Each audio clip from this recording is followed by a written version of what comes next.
Hey friends, welcome back to my channel. Alright, today we're going to be making bone broth from deer bones. I got 2 deer this year during rifle season, and then I ended up getting a 3rd deer with my truck. So I got a separate tag for that and then processed it.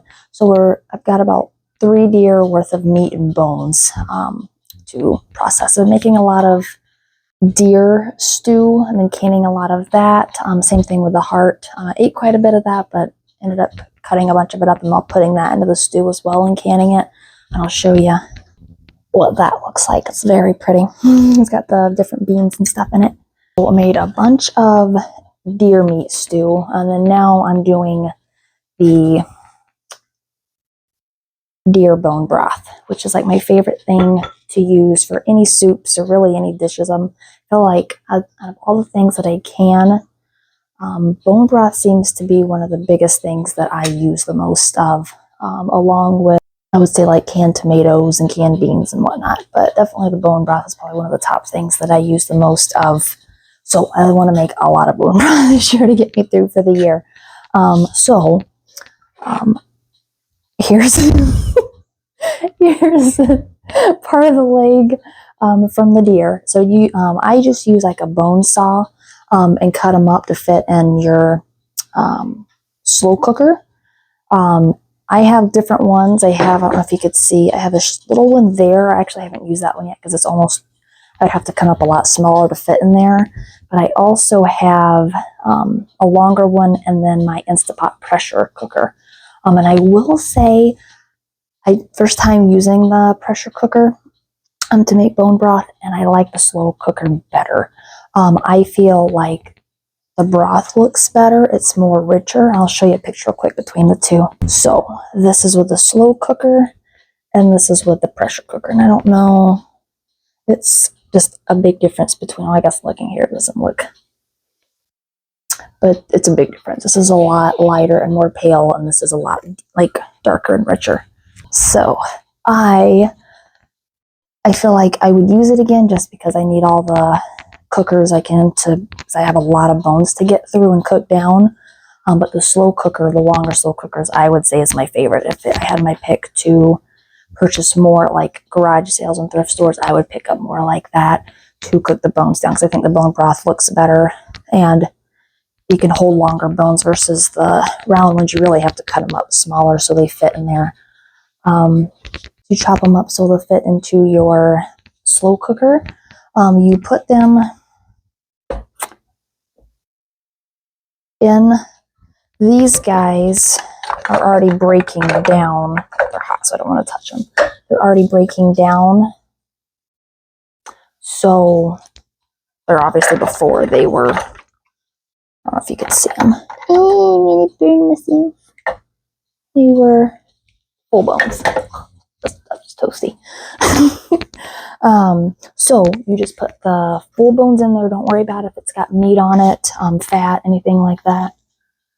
Just put it into the slow cooker and then fill it up with water to the line. So I would say probably 1 inch, 2 inches from the top, because one thing about the slow cookers is the water and liquid in there will evaporate. So every day you want to top it back off with water, because it goes through water pretty quick. Versus the pressure cooker, it doesn't evaporate because it's sealed really tight, so it can't evaporate. Some people say you let it cook all day and then it's ready by the end of the day. I feel like it does not work that quick.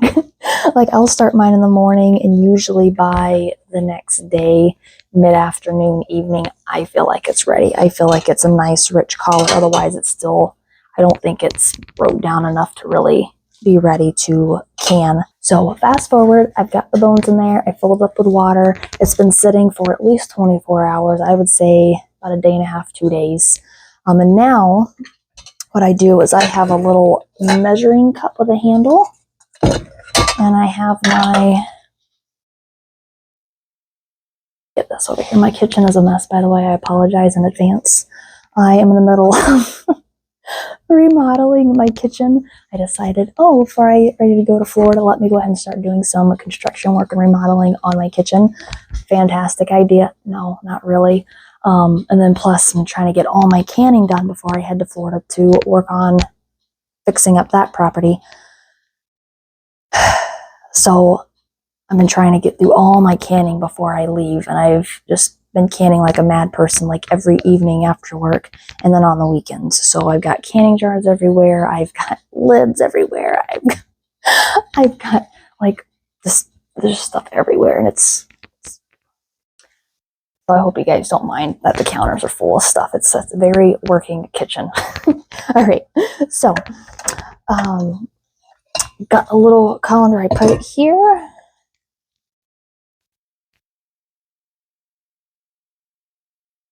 And then from here, I just scoop it out.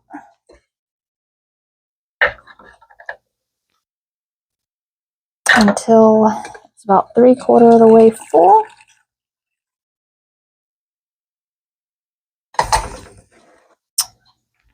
And then I have my little funnel.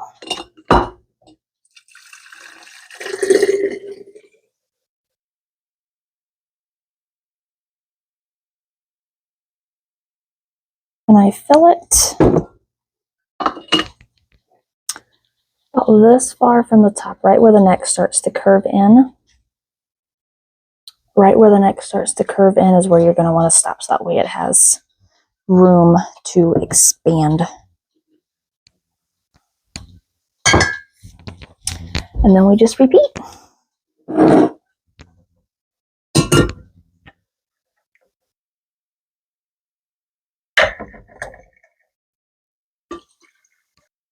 Some people add vegetables and seasoning and stuff to their bone broth. I don't, because I feel like when I use it to cook, I usually have a lot of vegetables in the stuff that I add it to. Same thing with seasonings. So I like to just have just plain, nothing special bone broth for any dish, just in case if I want to add it to a dish and I don't want vegetables for some reason or any kind of seasonings, I don't have to worry about it. Or if I'm cooking for somebody or have people over and they're allergic to a certain vegetable or something. Never had that happen, but just thinking ahead, I don't want to fuss with it and worry. So at least this way I know it's just bone broth.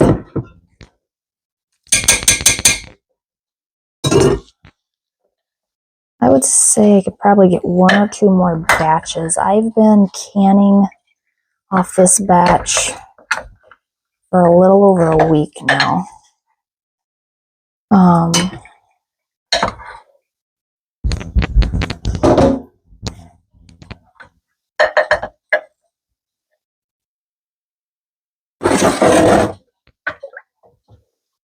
You can probably see the difference. Just in the scoop, it's so much lighter. The pressure cooker.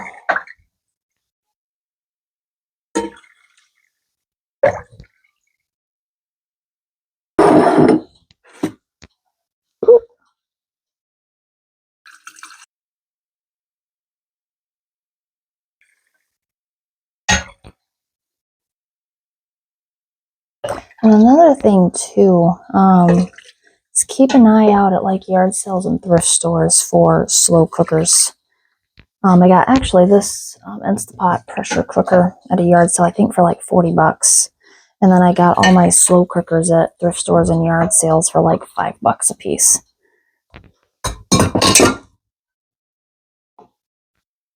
All right, and from here, once you have them full, you just get like a wet paper towel, and you're just gonna go along the top. Make sure there's no particles of anything, no oil. And I always rub my fingertip around the rim just to make sure there's no cracks or chips or anything. And you'll feel it. Even if it's a tiny one, you'll feel it. Because I have had a couple jars that were new that had chips on them. And that will affect the way that the jar seals, and they won't seal. So if that happens, just funnel it back into another jar and toss that jar out, or use it for a flour base or something. Just want to make sure they're all clean and ready for lids.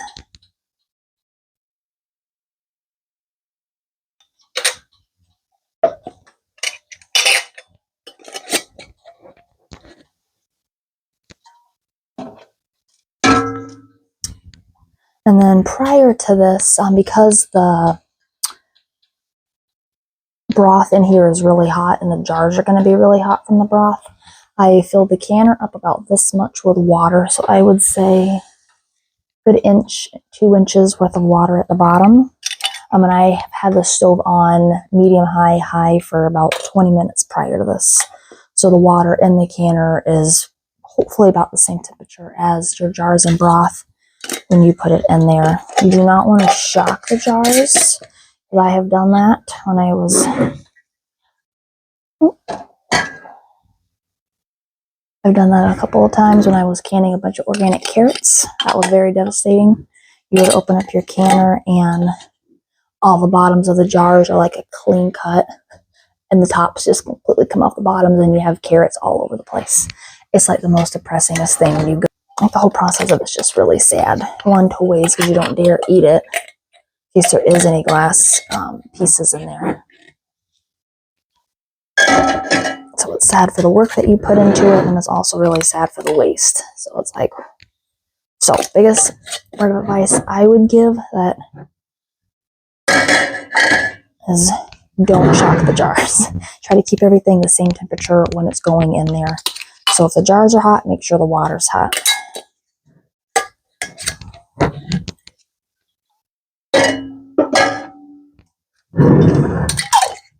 Because I think what I made the mistake of is when I did the carrots, I think the water and the carrots were cold in the jars, but the water in the canner was hot. So when I put it in, obviously the water on the outside got way hotter than inside temperature of these, and it cracked them. So, and that's that. So it'll hold 7 quarts of jars in my pressure canner.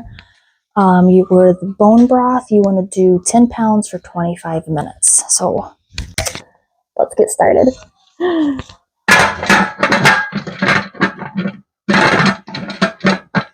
This thing is always so darn finicky with me. Okay, and then I'm going to crank her all the way up. Had her on a low setting of medium high, but now I'm going to crank her up to high so it speeds up. And then what you're going to wait for is a solid stream coming out of there. I'll show you guys when it starts. And then once it does that, you'll put your little topper on it. And then it's going to make a whole lot of noise. Sound like it's going to explode. I promise it's not. First time I canned by myself, I was like a nervous Nelly. I was like, oh God. You hear all these horror stories and all these things blowing up. And I'm like, so my thought was, well, I haven't remodeled the kitchen yet. So if it's going to explode and mess things up, let me do it before I redo the kitchen. Let me learn on it now before I paint and redo everything. So you can hear it starting to make some noises. All right, as you can tell, she's got a nice steady stream of steam there. And then that goes on, and then that's going to start bubbling. So once that starts bubbling, so once she starts doing that, it'll pop up, and then you just keep an eye on it. So then you want to watch, she pops up, then you're going to want to watch the pressure gauge. So since this has to be at 10 pounds, you're going to want it to be at 10 before you turn the heat down. And then once you turn the heat down, you have to watch it and make sure it stays right at the 10 for the 25 minutes. And don't forget to set your alarm or your timer, because I do that quite often, and then I'm like, fudge. How long has it been? So I'm just waiting for that to pop up, and then I will keep an eye on it. In the meantime, I just topped this off with water. You can see how close it is to the top. So I'm going to put the lid on her, and she's just going to sit, and probably tomorrow afternoon, evening, I will do another batch from that. Always takes a couple minutes for the thing to pop. In the meantime, I can show you my little rescue orchid. No, this is not part of the canning ordeal, but I like to pick up random orchids that are on clearance or like half dead at the box stores and bring them home and give them a second chance. And this gal, I would say, is doing quite well. It's a very nice surprise. She wasn't looking very good. I always like when they bloom this time of year because it's snowy and cold and gloomy outside. So it's always nice. I feel like when the girls are blooming, it just sparks a little bit of happiness. Happy to see some things blooming. I have more here. I don't know if you guys can see them or not, but I got orchids all over the kitchen that are blooming. So it's nice. All right, so it popped up. I don't know if you guys can see it. It's up so it's not spitting water anymore. So now I just wait for it to go to the 10 pounds of pressure. While we're waiting on that, I figured I might as well talk to you guys about my plan for the kitchen. This is not my color palette at all. It came like this when I bought the place. We just have not had the time to jump into the kitchen. That's been my, the most excited about doing the kitchen, but I'm the most intimidated and stressed because it's always kitchen. Anything kitchen's always expensive. So I'm like really dreading it, but hoping to at least kind of get a few things done once I get back from Florida. So one, I'm just going to go over briefly because it's a mess. So these top cabinets are going to be coming out. I want to do the floating shelves. Obviously, these, I'm going to sand them down and repaint them. Still deciding if I want to do like a cream coffee collar, or if I want to do like a sagey green. I was originally thinking sagey green, and then the walls are going to be kind of a linen collar. But I don't know. Now I've seen some pictures on Pinterest with the coffee cream collar. I'm like, oh, I like that a lot. So I'm very excited about tearing this out and having floating shelves. And I already have a cast iron white enamel farmhouse sink that I got off Marketplace. I just obviously haven't installed her yet, so that's going to go there. And she's going to be from about there almost to the microwave. She's big. She's got like it's almost a 5. She's the farmhouse style, so she doesn't have the divider, and then she's got the drying sections on both sides. I'm really excited about that. And then, let me see. And then on this wall here, I want to do all built-in cabinetry. So I don't know if I'm going to have my Amish neighbor. They do cabinetry. I still got to go down and talk to them to see how much they would charge to build it. If it's too much, then I might attempt to build the cabinets myself. I don't know. I haven't done that. We'll see. I don't know if I'm not brave to dive into that yet, but stay tuned. So this whole wall is going to have like built-in cabinets, and then countertops is my goal. And then the kitchen's going to get redone too, because it's a weird, it's a very weird shape. So I want to expand it so it's longer instead of more wide, so it's easier to get around it. And I just need a lot more counter space. I don't have hardly any counter space for the amount of work that I do in the kitchen, especially when it's canning. I feel like all my countertops are covered in canning stuff. And then of course all the jars that I take out and I let them sit before I take them down into the basement. So there's just canning jars all over the place. All right, and she is at 10. I'm going to take this and drop it down to older stove. So certain things on it don't really work very well. But she works for the most part. I don't really buy a new stove. But I found her sweet spot with canning, and it always seems like it's the higher end of low and the lower end of medium. It's like right in there. But I just have to on and make sure it stays right at the tin for 25 minutes. Speaking of that, let me set a timer. And one thing to keep in mind too, different things that you can will not hold the same as, say, broth. So like when I can broth, it seems like it's way more sensitive, like with just a slight turn of the temperature. It will fluctuate quite a bit versus like if I do stew, because it's more dense, it doesn't jump as much. So I don't have to be as drastic, or I can be a little bit more drastic with the turn. And then same thing, like if I'm doing pints, like I'm doing applesauce, where you have 2 layers in there, that is not, it doesn't fluctuate nearly as much as the other 2 because there's a lot more mass in there. So it takes it longer to jump pressure-wise. She's being very temperamental. She keeps going below 10. She's like at the 8 mark, so I have to turn her back up to low end to medium high. She's being fussy. See, I spoke too soon about knowing her sweet spot with bone broth, because now she's going to be fussy. Alrighty, so it's been 25 minutes. I went ahead and turned the heat off, so the stove burner is completely off. Now you just let it decompress and do its thing. Usually at this point, once it's off, there's really nothing else you need to do until the little topper here. Once that completely goes down, then technically all the pressure is out of it, and you can safely open the lid. I still don't, because I feel like it, I don't know, I've done that a couple of times and it seems like it stresses the jars out and the tops pop. So what I do is, once that goes down, I just leave it. So usually once I turn the stove off, each their own. Some people take the lid off right away and take them out and let them sit on a table till the next day. Then they put them in their pantry.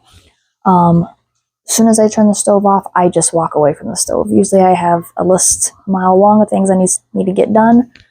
So I just go do other things. So I'll go do the dishes, I'll do laundry, I'll work on projects, I'll go outside and take care of animals. Whatever you need to go do it. And then a couple hours goes by, I come back in the house and it's obviously done, and I take the lid off, and usually by then it's kind of cooled down in there, so it's not so hot, and the steam and all that, because the kitchen gets really hot when you're canning, and so it's nice to just go do something and cool off, and then come back and everything's kind of cooled down in here. So then I take the jars out. I have this cool little doohickey. I got this at a yard sale, estate sale. This is like my favorite. I like it better than the claw ones. So they work too. I have that also, but this was a really cool find. I found it from, I actually remember the yard sale that I got it from. It was a really cool older couple, and they were downsizing. She had a whole like canning room. It was the coolest thing. I got a lot of jars from her. She gave this to me and a bunch of her canning stuff. So they ended up being like the nicest people. I was there for like 4 hours visiting them that day. And they have their number. Actually, I had to reach out to them and see how they're doing. But that's where I got that from. That's the only one I've ever seen like that. I always see the traditional like claw type ones, I guess is what you would call them. So then you just take the jars out and you put them on the table and you let them sit. I usually don't touch them until the next day, and then I put them in a box and take them down to the basement and put them on my canning shelves. But I clearly have tables full of canning jars, so I have yet to move anything to the basement because I need more shelves. I'm running out of room for all my canning stuff down there. So I just put it on the table and let it sit. And that's that. And then just start another batch and keep repeating. Usually, like I said, this batch of bone broth has been going on for about a week. About every day, give or take, depending on what I got going on. I will can a batch, fill it back with water, wait till the next day, do it again. Like I said, it's been going for about a week, so I'll probably do 1 or 2 more batches with this, and then I'm done. I'm just done canning after this, because I have to start getting ready for Florida. I'm going to leave this Saturday for there, and I'm going to be gone for 4 weeks. So there's actually not going to be any more bathroom renovation videos until I get back. I was really hoping to have at least a bead board in the toilet and some of the other minor stuff done before I left. But I just don't have the time. The canning has just completely consumed me with this last couple of weeks. And I just have not had time to really work on the bathroom, unfortunately, so I'll have to wait till I get back. So once I get back, there'll be more bathroom renovation updates, and hopefully that bathroom will be done, because I feel like it's been taking me forever to get it done. On the plus side, if you guys like the renovation videos, I'm heading down to Florida next Saturday. Our family homestead that we grew up on, my mom's place, she passed. Very, very long story short, she passed. A lot of things happened, and I am taking over the estate from my brother, and it's a complete, it's a whole renovation. So the inside of the house has to be completely demoed and remodeled. Outside as well needs new siding. There's a barn that has to get fixed. I got to do fencing. I've got to clear property. I've got lots of trees I need to clean up. So it's going to be a complete inside and out renovation. So for 4 weeks, starting this next weekend, that's all you guys are going to see for videos is renovating the Florida property. So just a heads up, if you guys like that stuff, make sure you subscribe, because there's going to be a lot of things happening, and I'm very excited, but also a little bit nervous because I am not like a full-on construction worker. Obviously, I do a lot of things, but I have to teach myself how to do those things. So I'm going to be relying on YouTube to teach me how to do a lot of this renovation stuff. So it'll be a learning process for me, and you guys can get enjoyment watching me struggle.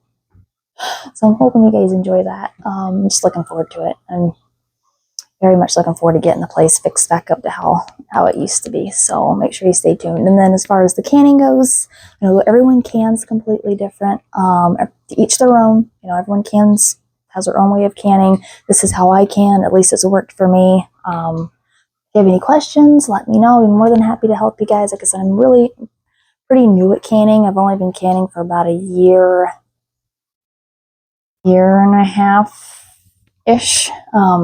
So not too long. I've done a lot of canning in that last year and a half, but obviously I've been canning for 20, 30 years. So I've been learning from a few friends that kind of taught me the basics, and then I've just been kind of learning from there. And I bought some canning books that I read from and kind of learn from. I watch a lot of YouTube videos. But so far everything has went smoothly and it works. So I'm hoping that you guys enjoyed it. If you have any questions, like I said, let me know. I'm more than happy to help you guys. So yeah, I hope you guys enjoyed it. Have a wonderful evening. Thanks for watching, guys.